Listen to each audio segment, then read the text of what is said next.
Hello, hello, hello. Welcome to the Watch That Joan podcast. My name is Mary. And I'm James. And once again, we are back at it because we are dedicated to season 2 of The Last of Us. Episode 6 we're on now? We're episode 6. Yes. So you told me that this is the penultimate episode? Yes, it is. It's a penultimate episode. Okay. The Price. That's the title of it. And I think that's a really good title, to be honest. I could have thought of a better title. Well, the title I wanted for it was like A Little Better Than Me. Oh, yeah. Oh, That would be a really good title. Oh, that's coming back full circle. I could have clapped.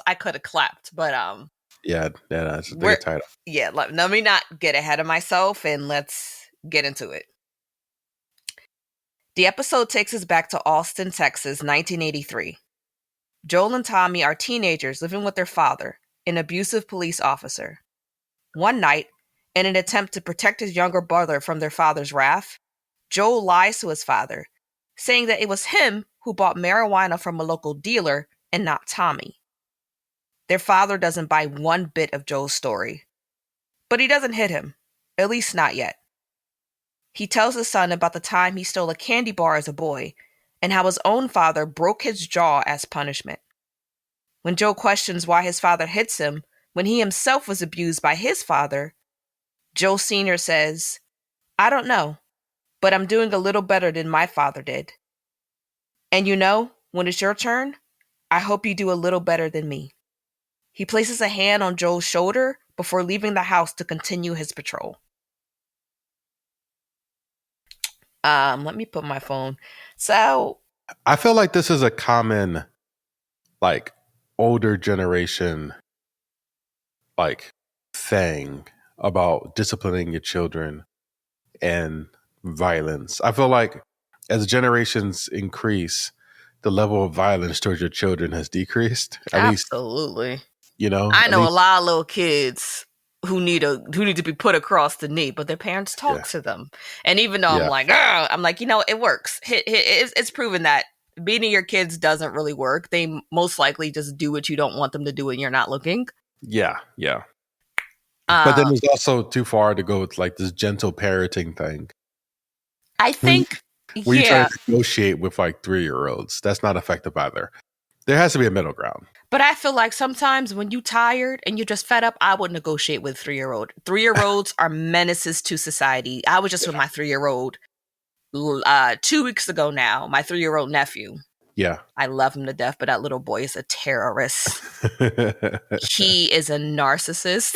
Like all 3-year-olds, just self-centered.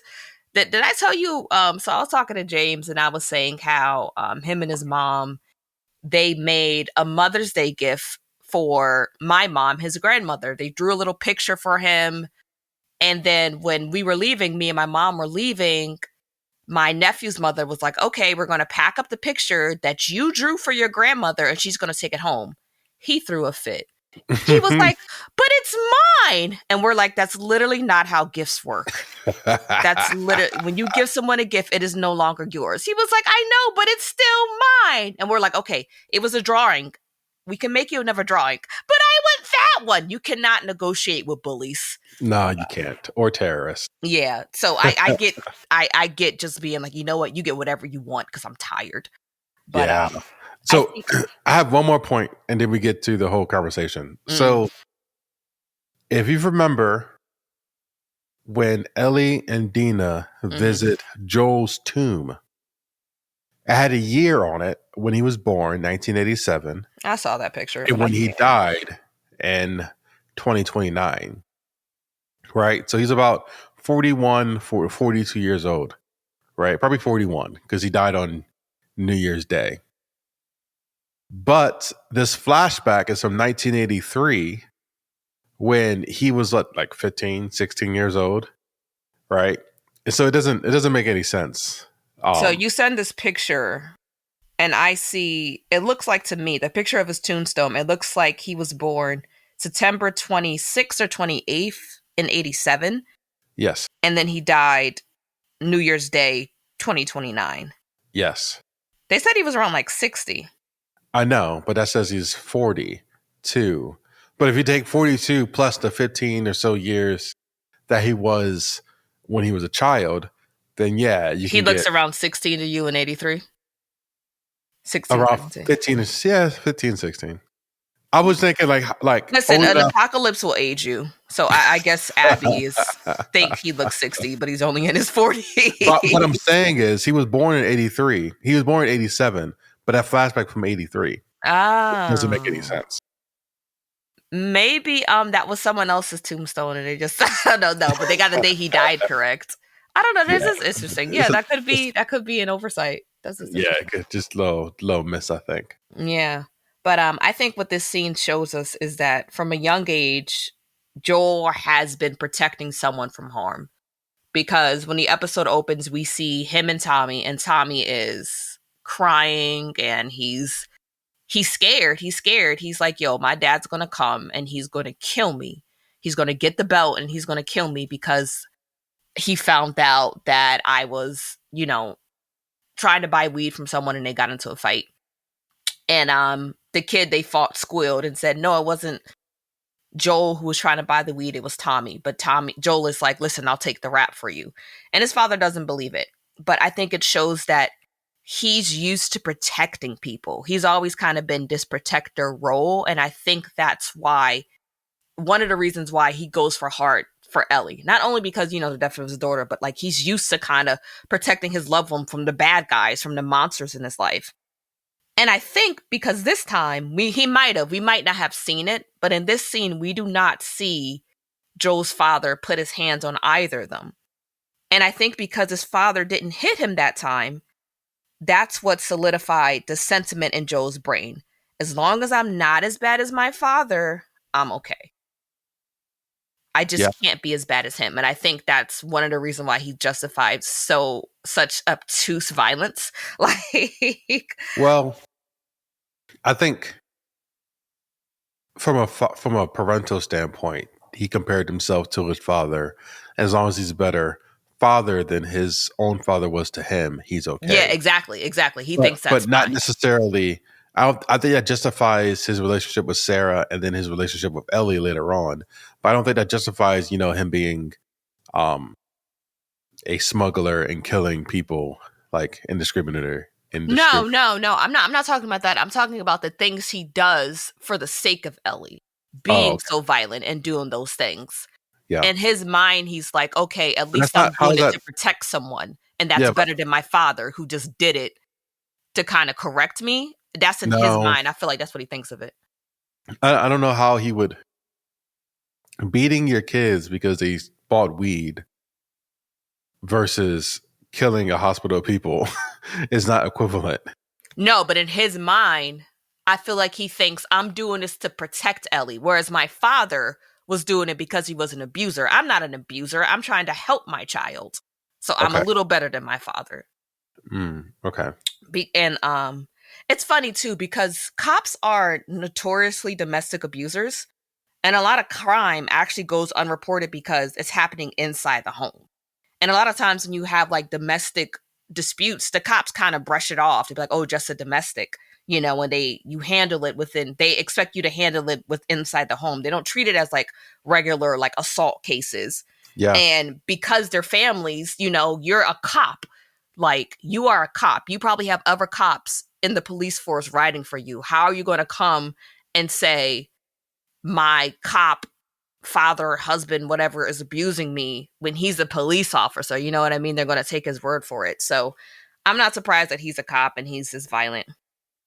But even Seth. Yeah, that didn't sit right with me that he's a cop. Yeah. I'm like, I know you turn off that body cam. Yeah. Yeah. Even that, I thought that was representative. Yeah. But one more thing I wanted to say is like, why do you think Joel's father tears up when like speaking to Joel? Because Joel calls him out and he basically is like, you're not going to hit Tommy. Right? You thought like when his father called him in a lie. And I think that's when he was able to do a self-reflection. Officer Miller, I'm going to call him that. He did a self-reflection and he told the story of how his father broke his jaw for stealing a candy bar. And like you said, Officer Miller, his perception was, I'm not like leaving a mark, Mm. you know, and I'm not busting the kid's jaw. I'm not having them needed to get their jaw wired shut for stealing a Yes, candy bar. but I'm instilling some discipline, so I'm doing a little better than what my father did. Do You you know think he equates love to violent punishment? Like, my father hits me to correct me because he loves me and he wants to stay on the right track. Well, to a degree, I think a lot of people do. Violence. I mean, they associate discipline with violence, and violence with correction, and correction with love. Like, how many times has our parents quoted "spare the rod, spoil the child"? You know what I mean? Or like the rod of correction, and When Tommy like, said he's going to get the belt, I was like, dang, we got hit with a belt. Were we abused? absolutely, he got beat like he was still fun. Oh, my goodness. Yeah, yeah. Yeah, but I think Especially you, bad little kid. I wasn't any worse than you. I just got treated worse because I'm a girl. I was not any worse than you. I feel like I was better than you. I just got treated worse because I was good. I kept my room clean. I didn't have little girls in my house when I was supposed to be at school. Like, yes, this is on you, I lead. We spilling all the tea today. Right. Yeah. I ain't never pee in a cat litter box. I don't remember doing that. You told me you did that, and I'm like, I cleaned that cat litter box. And you've been peeing in it. You don't want actually ate cat food. I never ate cat. No, I did eat You cat did. food. You did. You ate it. I did. I remember. Yeah, I did. Because I'm like, the cat eats it all the time. Like, what's good? Like, she be begging before it was. It was disgusting. It was so bad. So bad. So stupid. Fast forward, and it's now the day before Ellie's 15th birthday. Joel has Seth make her a cake, and he dials up his old guitar, carving a moth in the fretboard, a creature Ellie seems to be fascinated with lately. The next day, Tommy brings home Ellie, who has been heavily drugged with painkillers. While working in the kitchen, Ellie intentionally burned her infected arm on a scalding pot. When she wakes up, Joel shows her cake and the guitar, and upon Ellie's demand, plays Future Days by Pearl Jam for her. Afterwards, he tells Ellie that he understands why she burned her forearm. So what's that little? Was that a bone or rawhide? What's that? Since you play guitar, what's that thing on a guitar? So that is He called it a saddle, I think, but I don't know what it does. It's the saddle. It just is where the strings on the guitar rest. Oh, right? okay, like a saddle. That makes sense. Yes. It's like saddled into the little wood bone, and whatever. The bone, yeah. He sawed it out of bone. Okay. Yeah. And that kind of gives the acoustic sound to it, you know. And it's a beautiful guitar he made. It's like gorgeous. I would literally I'm so upset she never played it until he died. Well, I don't think so. Yeah, because she had to learn how to play. She learned how to play. Yeah, okay. She did play. I think she did eventually learn how to play, and he taught her how to play. Because when she got good, it was only a few days after he died, or a few weeks after. You know what I mean? So she had to have played it before he died. Yeah. But yeah, one thing that I like about Bella Ramsey's performance, it's Ellie's 15th birthday, and she is acting like a 15-year-old. She's noticeably different than the Ellie that we see later, to me, when she's 19. Well, she's about to be 20. Her birthday's in April. I did her birthday's in April, so absolutely. I thought she looked completely different. Like just childish in a way, like she was smiling and she was cute Ellie again. She acted more innocently, you know? Yeah. And exactly. I was so jealous of that cake Seth made. So I told James, it was a nice cake. I went to a cake picnic, guys, on Sunday, and it's pretty simple. You bake a cake, you get cake. Like, we all meet in the park. and you bring cake, and it's like a cake potluck, and they give you these huge boxes, and you stuff as much cake in it as you can, and you just sit and eat cake. It's giving my 600-pound life, but it was the best days.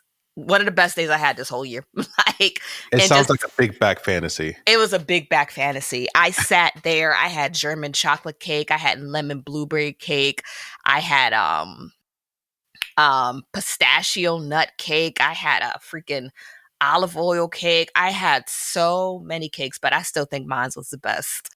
But What kind of cake did you make? I just made a chocolate cake, but I followed this recipe where the chocolate buttercream is really indulgent because you make a pudding first and then you make that into a buttercream. So it's Like a really ganache? chocolate. No, you literally make pudding. I literally made chocolate pudding. It took so long.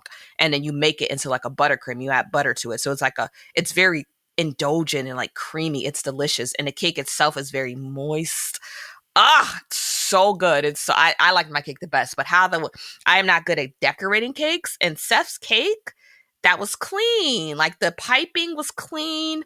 The buttercream around it was nice and smooth. I was like, Seth did his big one. The words, even though he spelled happy birthday Eli, like his piping is on point. Like I don't know how to pipe words that well. So let's clap it up for Seth. He was a cop and I guess a cake decorator in his spare time.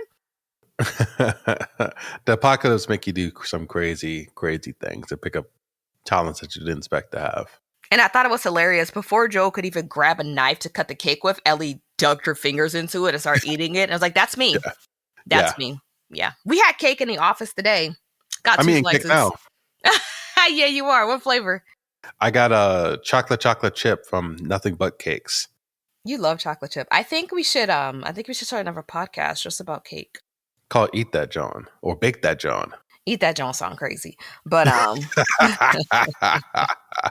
one thing I noticed when Joe was singing If I Ever Were to Lose You, do you remember that song? I had to look it up. Well, I mean in the show. I do remember the show. Yeah, the song in the show. Yeah. Ellie started to sing it. What episode was that? Was that episode? She sung it when last she was episode? last episode when she was in the theater by herself. And she couldn't finish it. She couldn't finish it. You saw her face. It just had a flashback. But the lyrics, I got some of it. It's like, if I ever were to lose you, I'd surely lose myself. I believe. And I believe because I can see our future days of you and me. And Joel's face when he's done looks sorrowful after he's done playing. And he looks just so deep in thought. And to me, it seems like he's clearly still thinking about Sarah. And one thing I want to ask you, do you think he sees Ellie for who she is, or is he just trying to find Sarah? So, let me see that. Is Sarah his daughter's name? Because I think her name is Sarah, yeah. Do you think, I guess I don't, that's a hard. It is Sarah. I guess I don't understand the question.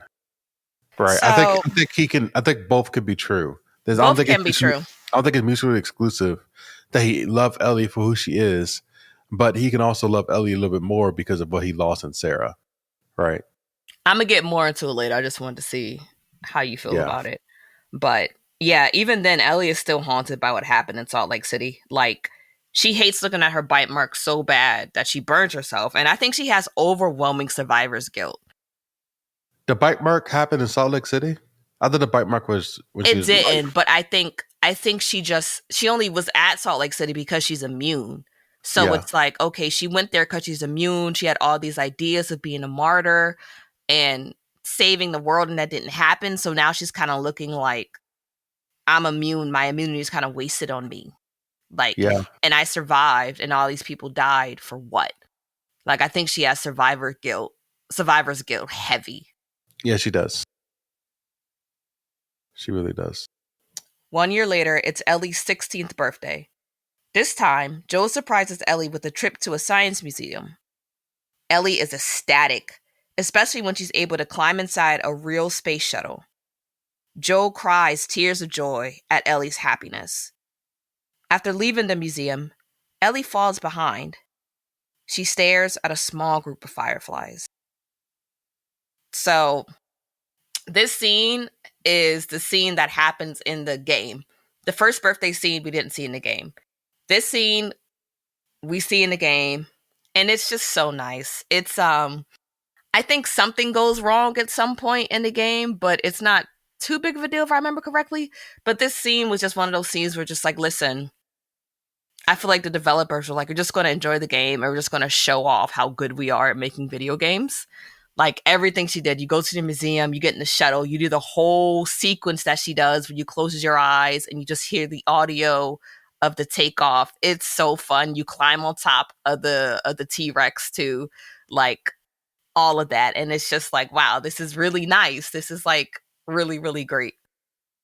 Apparently, the director was shown the cutscene from the video game, Mm-hmm. and he was so enamored. He was like, "I want to do just this. Mm-hmm. I want to do exactly what this was." Yeah. And, just reminds me of the first game. with the remember giraffes. Oh, with the giraffes. Yeah, that was really good too. But I wasn't going to talk about that. In the first game, remember when Ellie was friends with that little black girl, Riley, and they make out and they break into a mall and they go to an arcade?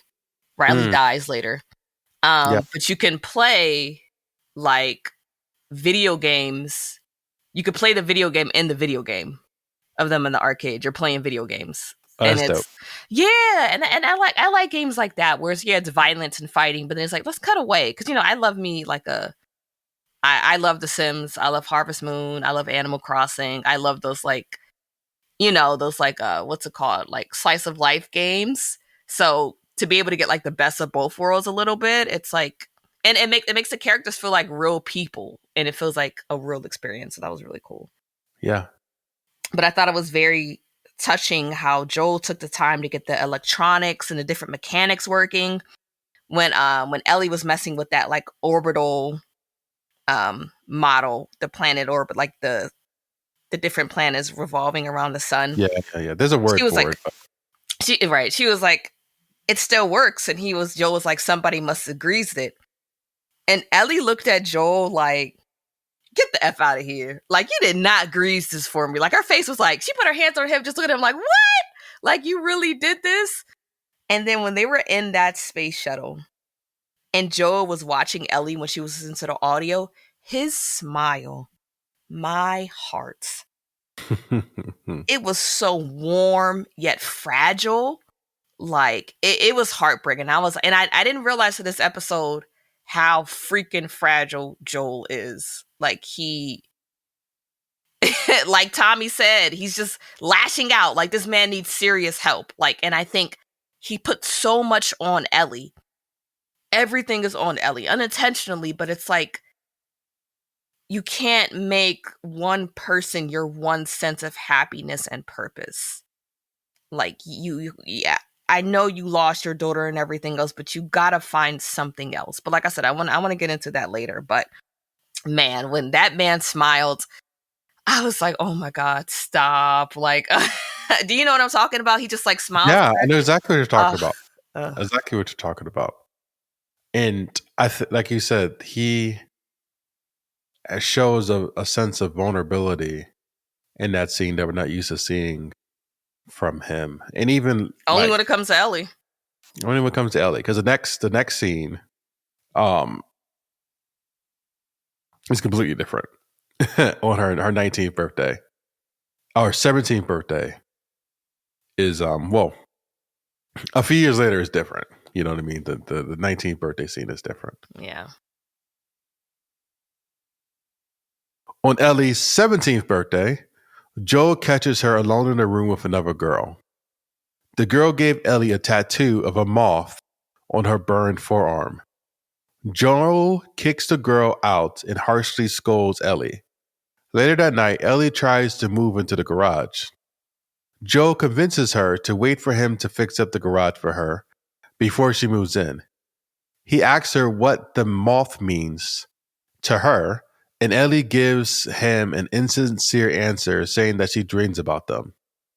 The next day, Joel visits Gail and asks her what moth symbolizes. She tells him they symbolize death. This scene was funny when he walked in and Ellie was smoking weed, had a girl in her room, had a tattoo. And she's like, yo, you just decided to turn to a teenager all at once. Just Like, all at once. All the bad things you could thought of. Sex, drugs, tattoo. There you go. there you go. 17. 17. Right. He was just so like, even, I guess, in a apocalyptic world, teenagers are going to be teenagers. That's it. It just, they're going to find ways. Especially deeply tortured ones like Ellie. Yeah. They're going to find ways to lash out, even though she has like more freedom and than a typical like teenager her age, I guess, to a degree. I mean, when I was a teenager, I wasn't able to hold a gun. Yeah, but also you was able to leave the town without getting like eaten. Yeah. So yeah. And one thing I like about this, Joel's like in experimenting with girls. I like how Joel wasn't always open to Ellie's sexuality because he didn't know. I remember even back in the museum, Ellie was saying she wants to go on patrol. And she was like, Jesse went on patrol when he was this age. Jesse said he'll train me. And he's like, do you have a thing for him? And Ellie's just cracking up. Like, you have no idea. No, I am not barking up that tree, sir. My tree wears a skirt. I'm not barking up that tree. So. Yeah, no, I appreciate it. I appreciate it too, because it's hard when you have certain expectations and especially if Sarah was straight, you know what I mean? And like it's just I did like that, you know, because we're like Joel, I don't know. I think it just makes him, because to me it seems a bit unrealistic for him to be such like a cold-blooded killer, but just be like down with gay people immediately. If that makes sense. It's like I don't know. Do we have like allies, like gay allies who kill people like that? I don't know. Probably. And you from Austin, Texas? Yeah. I don't know. I'm just saying. I don't know. But it's showing that he is still a flawed man, like humans are, you know. But it also shows growth. He realized it's not a big deal. So I did like that. But one thing that Ellie says when she tries to move into the garage, she was like, this is my house and you have to obey my rules. And Ellie says, you don't own anything. And it stings. You could tell it hurts Joel because he just kind of stands there like just frozen. He doesn't know what to say. And it's like, to say this to a man like Joel, who's undoubtedly worked hard for everything he had before the outbreak, only to now not own anything. Yeah, and not just that, but he helps around the town. He's a contractor, like we talked about in other episodes. So he helped build the town. So he does have a sense of pride of the life he was able to provide, even in the midst of this. Hi, Sasha. Even in the midst of this this apocalypse, right? So her basically questioning, like challenging that, did kind of catch him off guard, you know? I think it hurts your pride. You know what I little mean? Like, Absolutely. You don't own anything. You don't, like, you have nothing. And I think what she kind of was saying too is like, you don't own me. I'm not your kid. Yeah, exactly. She was saying that too. Yes. I'm not your kid. You know what I mean? You might have owned her, but I'm not your kid. You owned her, but now you don't. She's gone. You don't own me. And you could tell it really stung him. And she knew it too, because for a second she paused. And then she kind of apologized for the sex that wasn't sex and weed and tattoo. But then she said, I don't apologize, not really because me experimenting, that wasn't an experiment. And, you know, she hates, you know, how her arm looks. She hates thinking about her arm, so she wants to cover it up as much as she can. But when Joel says, like, let me fix up the garage, his voice is so small. Like, he says it so frailly, and it's like, oh, Ellie really knows how to hurt this man to his core. To his core. I feel like most daughters do. Really? Most daughters, most women actually know how to hurt power.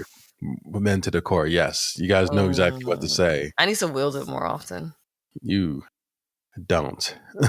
But I thought it was hilarious where Gail's just sitting down reading a book, and he comes up and is like, what do you know about dreams? Like, doctors, they like interpret dreams, right? And she's like, do I look like I have a doctor is in sign, like Lucy from the freaking Peanuts? Like, leave me alone. Like, I'm not on duty. Do you know what she's talking about? You don't remember in the Peanuts, Lucy, you know, Charlie Brown? she Yeah. has up a little stand and she says like the doctor is in, and then Charlie Brown comes and like, because he's a miserable child. Like this boy is never happy, and he just comes and just like um vents to Lucy, and Lucy gives him like terrible advice in the end, and she's like, do I look like her? Like, and then he's like, okay, so moths, that symbolizes rebirth, and she's like, no, that symbolizes death. Like, So, when Ellie was cleaning out her room, she had a stack of papers. When the stack of papers said something along the lines of "You were made for a higher purpose" or "a higher purpose," you notice that? mm-hmm. So, I think the moths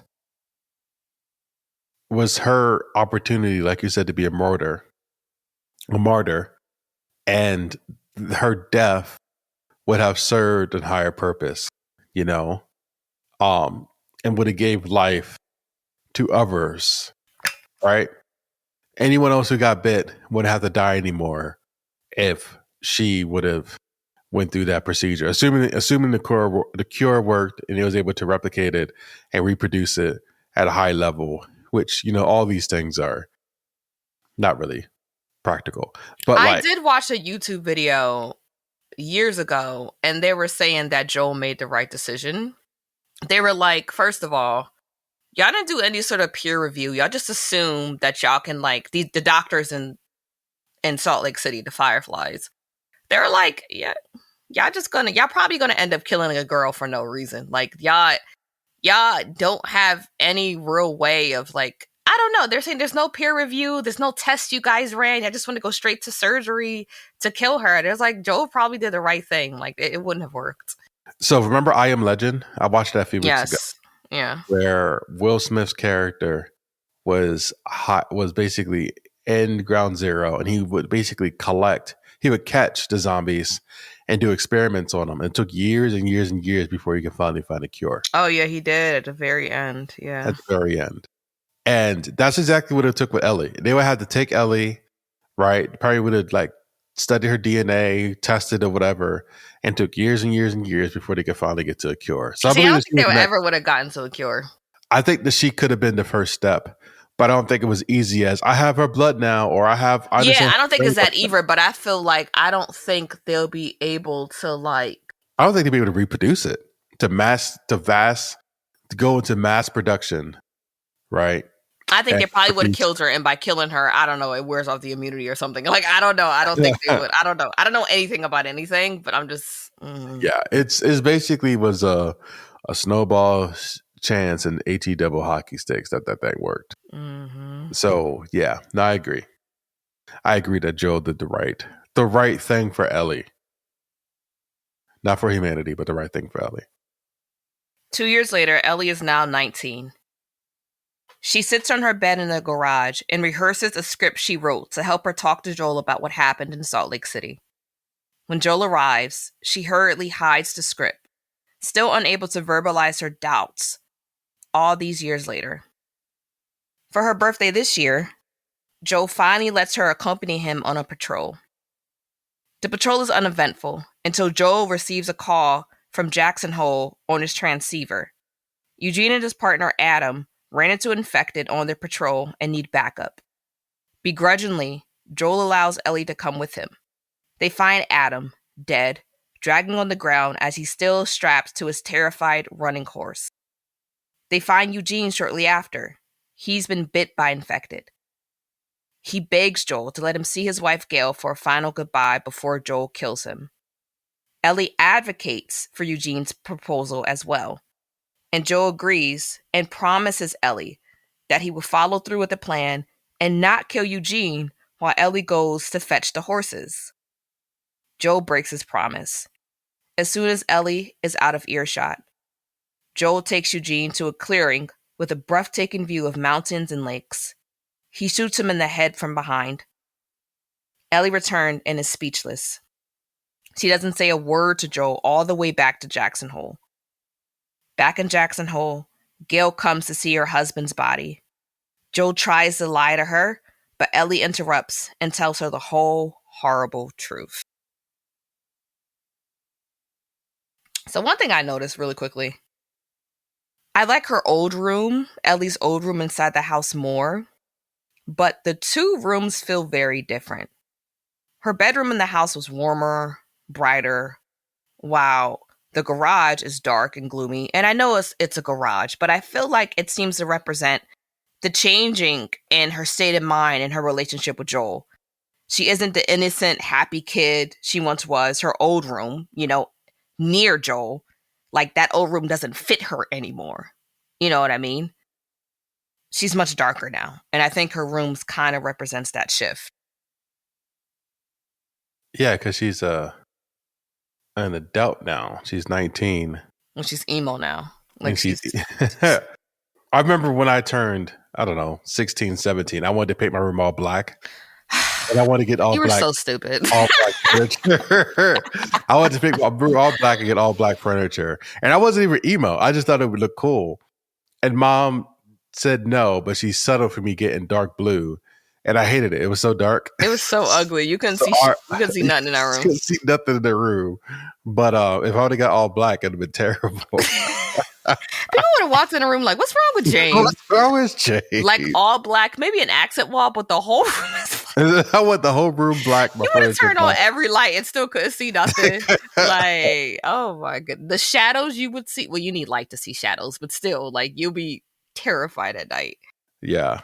But, yeah, so Ellie asked some very valid questions in her, her rehearsed script to Joel. She said, if the Firefly spotted us from a mile away from the hospital, how did the Raiders get the jump on them?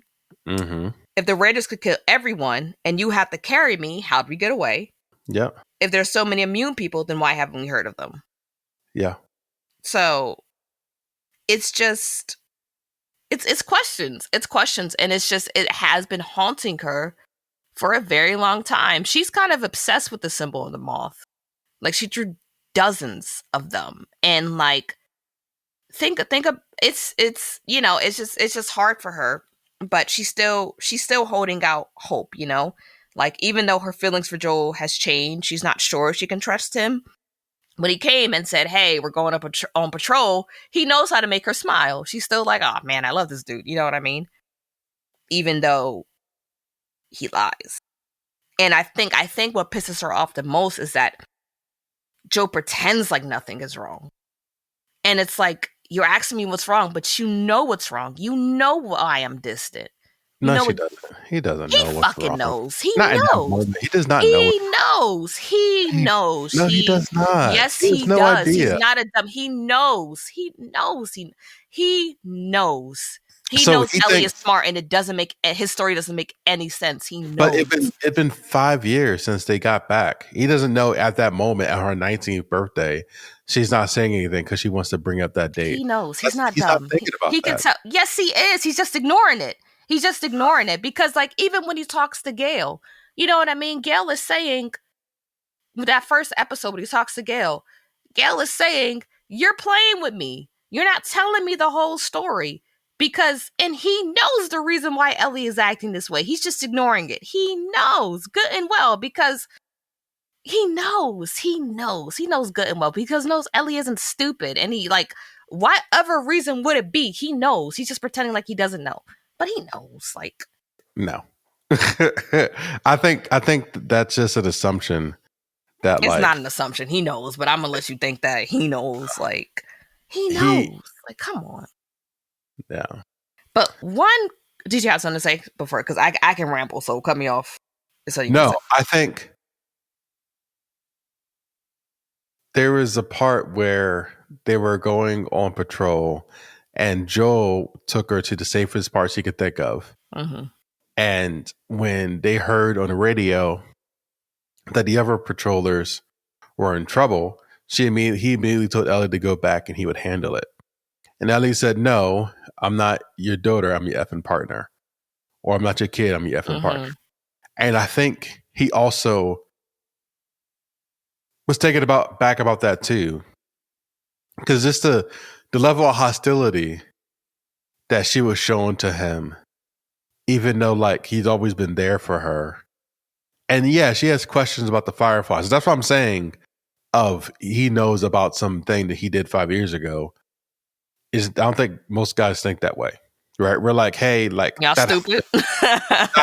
but I am every birthday, like they showed every birthday for the next 5 years, he is going above and beyond to make sure she's happy. Because he knows he messed up. Because he knows. Well, he'll do that anyway. But like he's not dense. Joel is not dense. He knows good and well. He knows Ellie's too smart to believe that story that makes no sense. Maybe he doesn't fully understand the scope of what it meant to go to the Fireflies. I don't think he gets that. I don't think he realizes how much it means to her and meant to her.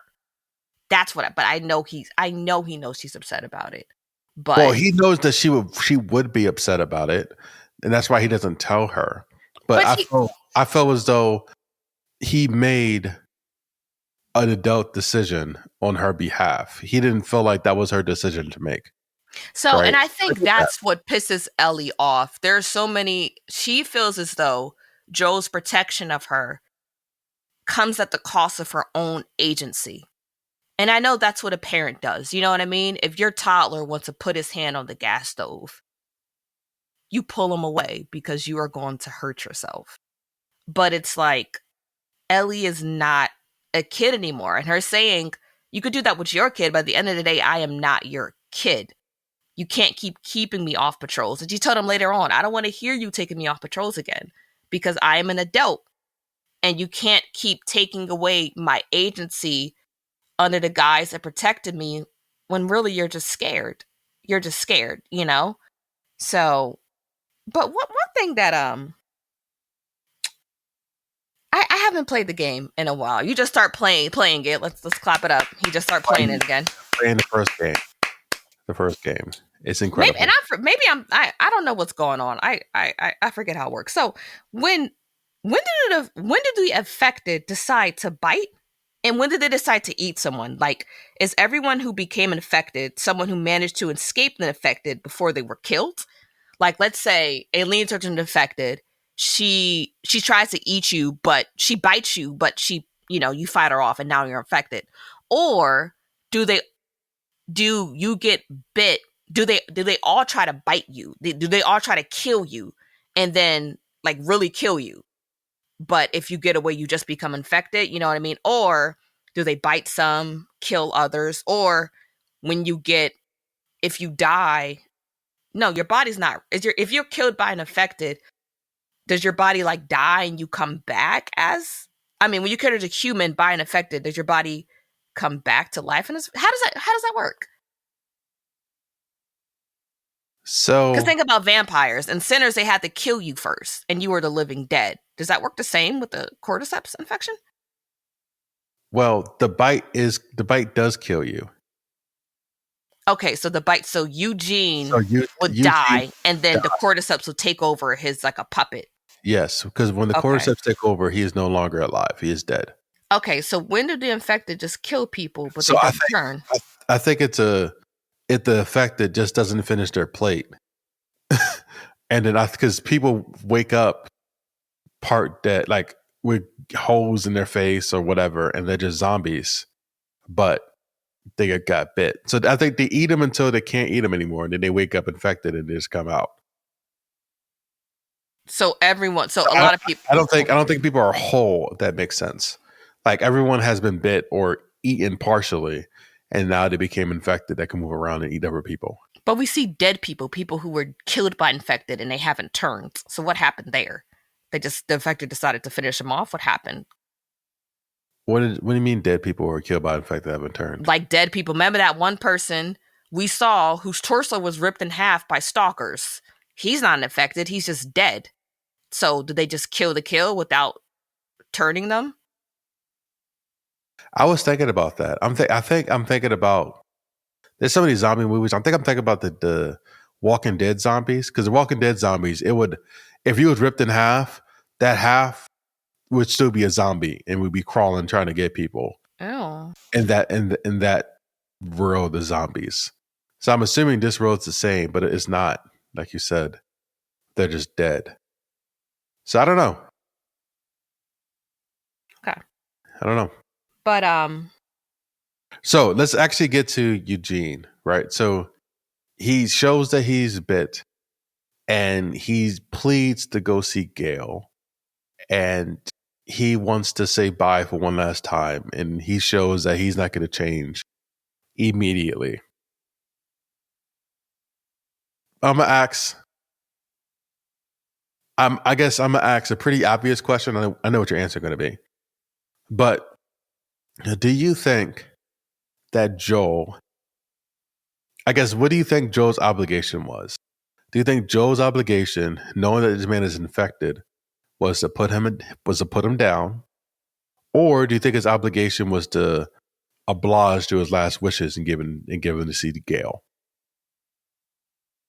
Obviously, it wasn't the second one because he didn't do that. I'm saying, what do you think his obligations was? What do you think he should have done? What do you think he was obligated to do? And he was obligated to keep his promise to him and to Ellie. So you think he was obligated to keep his promise and not obligated to take out someone who knows is infected? Ellie is immune. Ellie is immune, and it's one infected. One infected. Y'all could easily handle. I know Ellie was younger then, but even on the road to Salt Lake City in the first game, Ellie can handle an infected by herself. This man would have been tied up. You are obligated to keep your promise, especially to someone you know. Why? Because you said you would. Huh? Why would it be obligated to keep that promise? Because you made a promise. You made a promise to this man. And like you said, Ellie is immune. There's no major threat here. Y'all could have easily done so. Yeah, Ellie is immune. Ellie is immune. Elliot is immune, and y'all have handled infected before. I know Ellie was a little bit younger then. She wasn't as skilled as she is now when we see her with Dina, but she still killed a bunch of infected on her own with Joel, you know? So it's like, and I think this scene is what makes Joel such a polarizing character. I hated him at this moment. I did. Because I'm just thinking about myself. If I was in this world, Joe would kill me without a moment's hesitation or someone I loved in order to save Ellie, even if Ellie is not even in a real threat. And that's what I'm saying. Like, it's just like, Joe, like I said, Joe protects Ellie so much that, like, he just robs, like, it's like, think about it. It's just like, okay, like, the trust between them has been so broken. And it's just like, imagine being Ellie, right? Someone you trusted more than anything you ever believed in. It's like a conflict of faith. When they lie to your face again and again, you plead with him. Like when Joel said, okay, when he agrees to go with Eugene's plan, and he's like, Ellie, go get the horses. She's like, okay. For a second, she's about to go get the horses. And then she's like, wait, I can't trust him anymore. And she's like, promise me. And he looks at her and lies in her face. That was low. That was dirty. And then Eugene, oh my goodness. Like, so when Joel takes Eugene to that beautiful scene, gorgeous. Oh, so gorgeous. And Joel says, if you have last words for her, I'll pass them along. And Eugene's like, last words for her? I need her last words for me.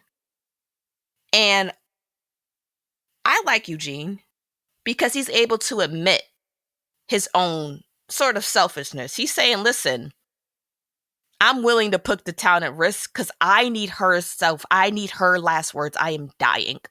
Where Joel is like, I do it all for Ellie, but it's like, you do, but you're doing it for yourself too, because you're so afraid of losing someone. And then Joel said something. He said, when you love someone, you always see their face. And this, remember when I asked you, do you think he sees Ellie for her? This makes me think he doesn't really see Ellie. Not fully. Like you said, two things could be true. But instead he kind of sees like a second chance with Sarah. And it's like, that is not your daughter. So I guess I disagree with a few things. The reason why I asked, one, do you believe he was obligated to keep his promise to Ellie and this man who's infected? Absolutely. Or, no, let me finish. Or was he more obligated to basically perform his duty as an executioner of infected? And the reason I say that is because a few episodes ago, when Dina believed that Ellie was infected, Dina was ready and willing to put down Ellie. But she didn't. But she didn't, but she was ready and willing to put her down. And the reason she didn't. Listen, the reason she was because she was obligated to put her down. It's a sense of, one, mercy, and mostly mercy and a safety thing, and a sign of respect for the person, because you don't want to, who wants to walk around the rest of the eternity as a zombie, to put them down. And I believe, from, once again, playing a devil's advocate perspective, Joel felt as though it was a higher level responsibility for him to take out a known infected person in the most humane way that he thought possible than keeping a promise to his 19-year-old daughter. That's plain and simple. And the same way why he felt it was worth him sacrificing those people in Salt Lake City, he felt as though his obligation to Ellie and the relationship that they have is more important than some theoretical cure promised by these Fireflies with no technologies, no internet, and no real lab to go and try to produce this cure, right? And that's why I said, what is your perceived obligation for Joel? And I don't like this notion, right? And I'm just gonna say this out here. I don't like this notion about a type of love that is non-selfish. It doesn't make any sense to me, right? The love that humans have, relationships that people have, is because you, as a person, provide something to that other person. That's why you feel enamored with them. That's why you feel love for them.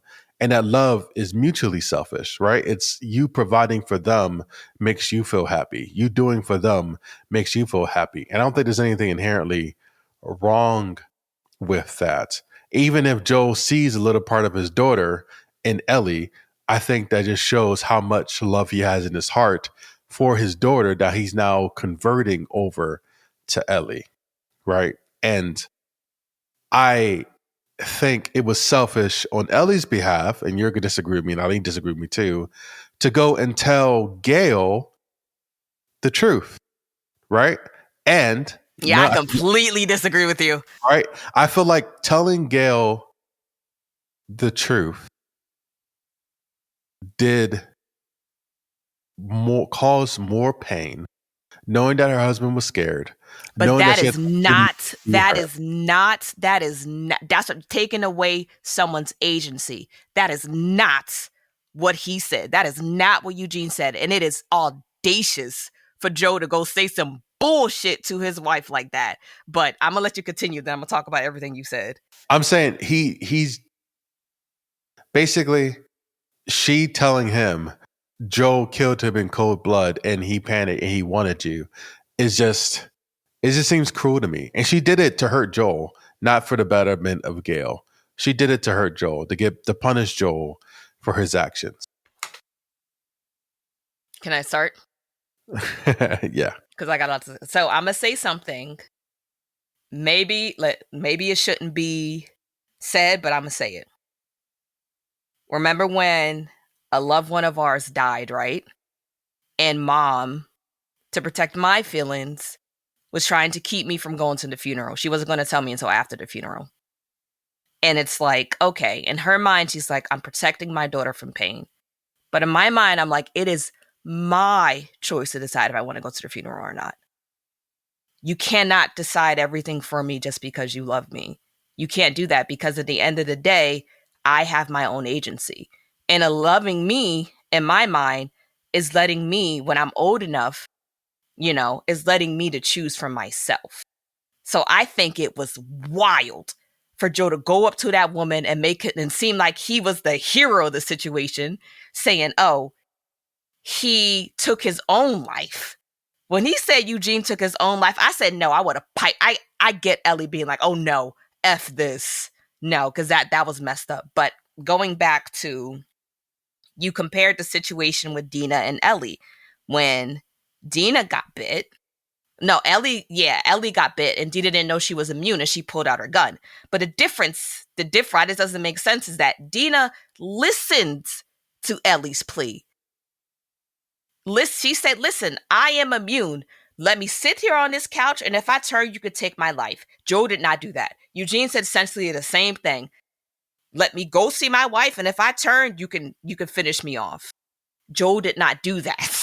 So that's where it's different, Yeah, immediately you pull out your gun, but if someone is making a case, especially if you promise to go through with it, I think you are obligated to complete it. Yes, I do. But yes, for him, that was freaking crazy. And like I said, I know there is selfishness in love. Like you said, you're getting something for someone, hopefully it's reciprocal, but you may love someone because, you love people for who they are because you're funny, but sometimes you love people for what they can give you too. But I'm saying, when does that selfishness, you can be selfish, but when does that selfishness affect the other person? Like I said, Eugene was man enough to say, like I said, he said her last words for her. I need her last words. He's admitting, I am willing to put everyone in danger because I am dying and I am scared and I need her. Where Joe has his guys of, I'm doing it for Ellie. I'm doing this for Ellie. When we used to say, I'm doing it for me. I need Ellie. And he's not saying that. Even when Tommy said it, talking to Gail a few episodes ago, he's lashing out. He's justifying his actions, but really he's just lashing out.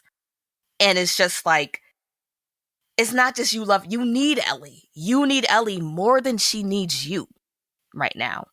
And you're having a hard time grasping it. But yeah, Joe said, he wished he could have said goodbye to you in person, but he didn't want to put you in danger. That's not true. He wasn't scared. He was terrified.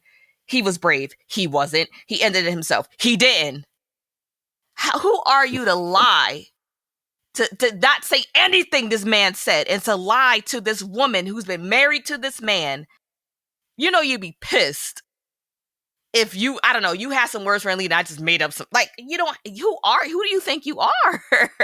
Some harring, what's it called? I'm gonna guess some death angel, nigga? No, you don't get the final say. I would have been like, that too. But one thing I thought was so funny, Joel is still Joel, because when Gail slapped him, he looked at her like, you slapped me? Like his face is like a threatening look. Even when she's grieving, she has every right to slap him. It's like, he can't help being Joel. He looked at her like, I will put a bullet in your head right now if you slap me again. I thought that was funny. But yeah, and you could tell Gail is a good therapist because she's so good at managing her emotions. He killed your husband, and you said, get away from me, please, after she smacked him. Because still, at the end of the day, she's good at managing her emotions, and she doesn't want to harm him. I would have wailed on Joel. I probably would have tried to kill him. I think if he would have killed him and he wasn't bit, okay. But the nigga was bit anyway.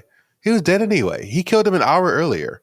He wanted to see his wife. Who cares? He's infected. Time. You gotta go. You had time. You had time. But all right. We are brought back to the New Year's Eve party, 9 months after Eugene's death.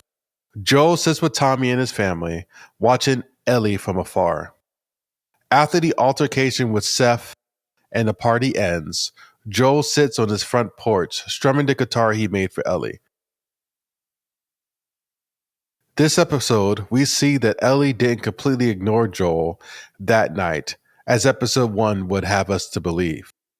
She joins him on the porch, making small talk before finally saying what she's been too afraid to say all these years. Joel finally admits to lying about everything that happened in Salt Lake City. Ellie says, I don't think I can forgive you for this, but I would like to try. The episode concludes with us in the present as Ellie returns to the theater to meet with Dina and Jesse.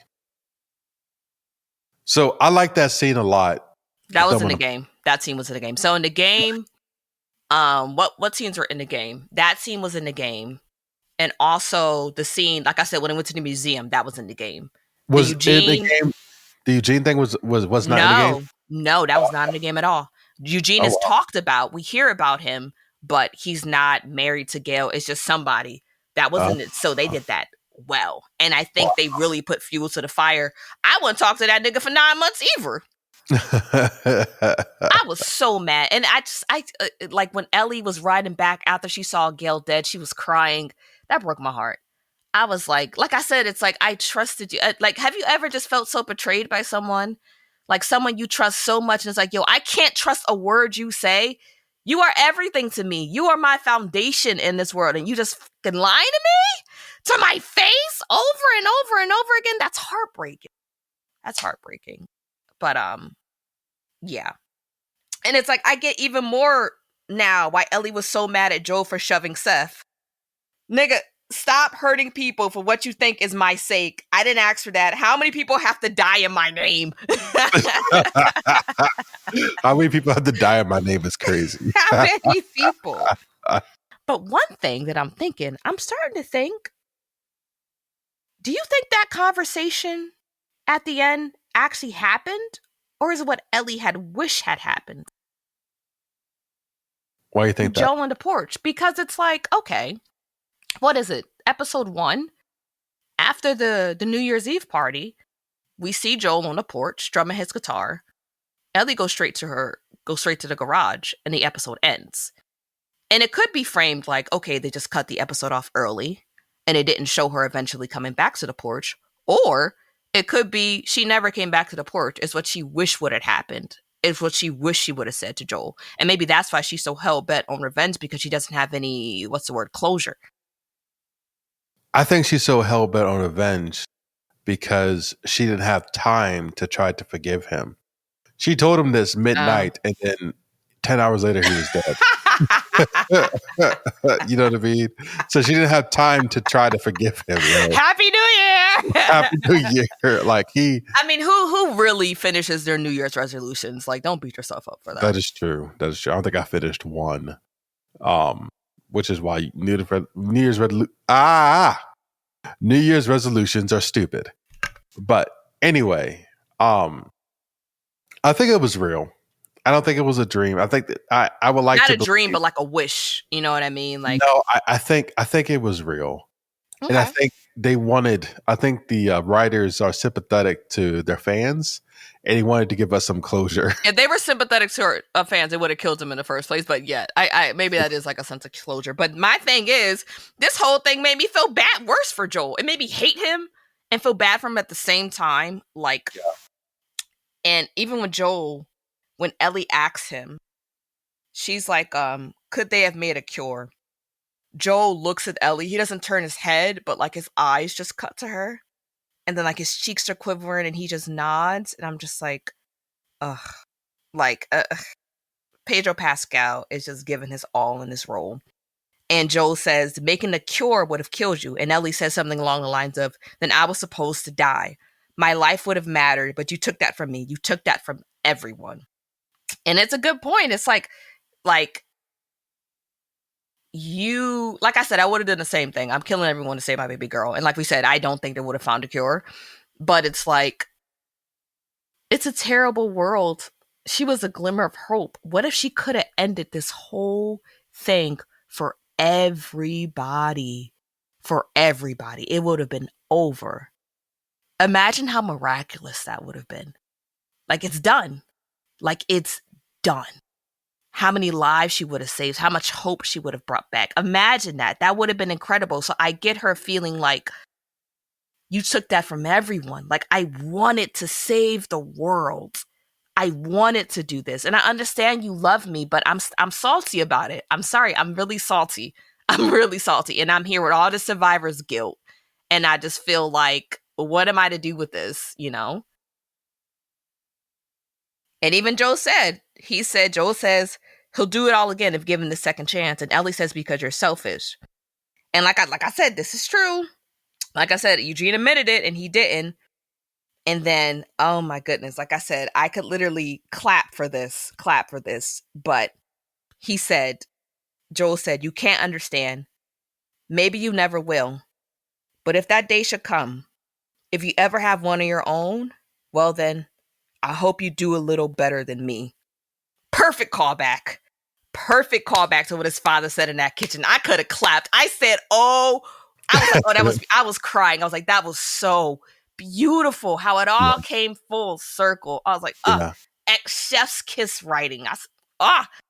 Loved it. That's what I said. Better than me would have been a great name for the episode. But I like how it's called The Price because notice when Ellie says, I don't think I can forgive you for this.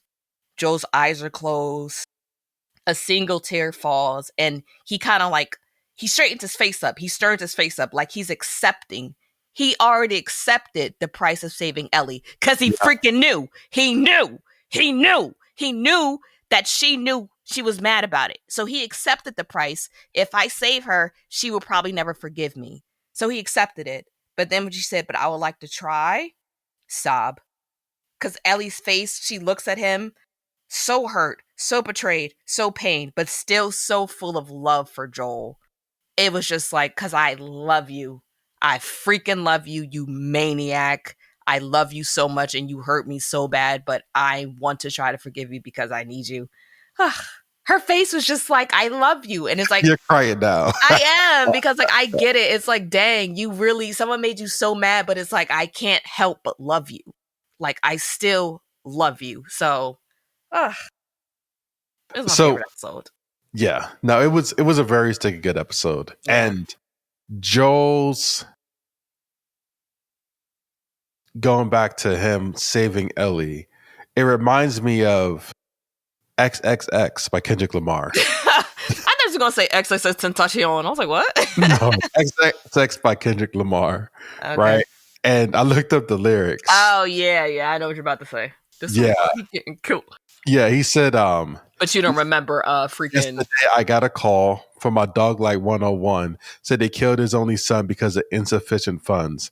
He was sobbing, he was mobbing, way belligerent and drunk, talking out his head, philosophizing on what the Lord had done. He said, K-Dot, can you pray for me? It's been a day for me.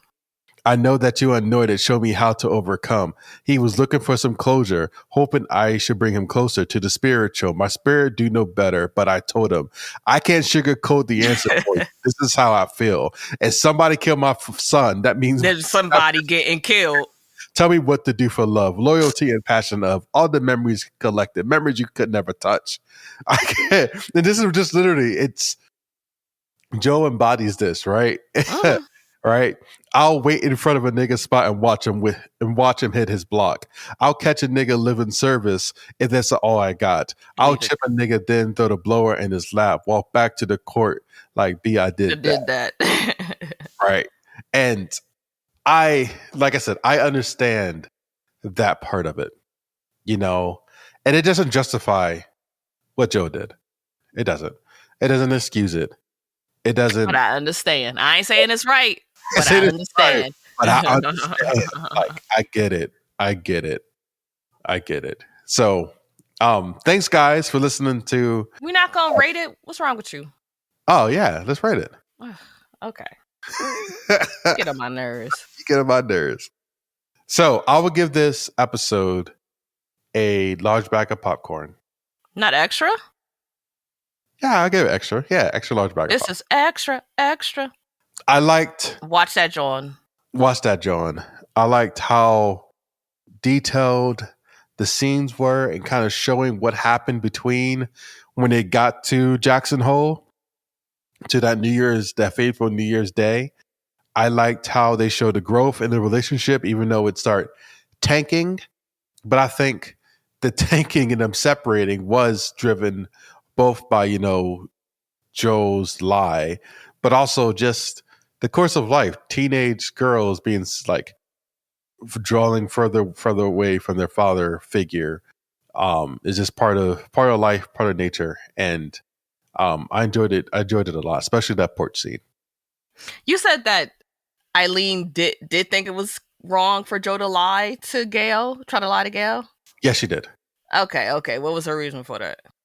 No, she thought that she should have told Gail. Okay. That Yeah. Ellie should have told the truth to Gail, and she felt similar to you. And my perspective is like, yeah, Okay. I just had to see. So, we were. But yeah, no, it's definitely a watch that, John. And like I said, this were the added scenes. I either felt kind of indifferent about them or I didn't care for them too much. The added scenes, I mean, the scenes that weren't in the game was fantastic in this episode. Like I said, I love how it came back full circle from his father down to Joel, and probably from Joel's father's father down to Joel's father. You have a comedian and like they set something up and then they always that was Kevin Hart does that very well. We went to saw his show. yeah. He makes an initial story and then wraps it up at the end. And yeah, you're right. This is exactly how that worked. Yeah, it was fantastic. So thank you guys so much for listening to us once again. Tell them where to find us, Tuba. Yeah. Thanks for listening to another episode of Watch That John podcast. If you would like to continue to listen to us and follow us, you can follow us at Watch That John in Instagram, or you can follow our YouTube channel at the Watch That John podcast. Until next time, this is our penultimate episode. So we have one more left to finish out The Last of Us Season 2. Thank God, I'm so tired. Bye, guys.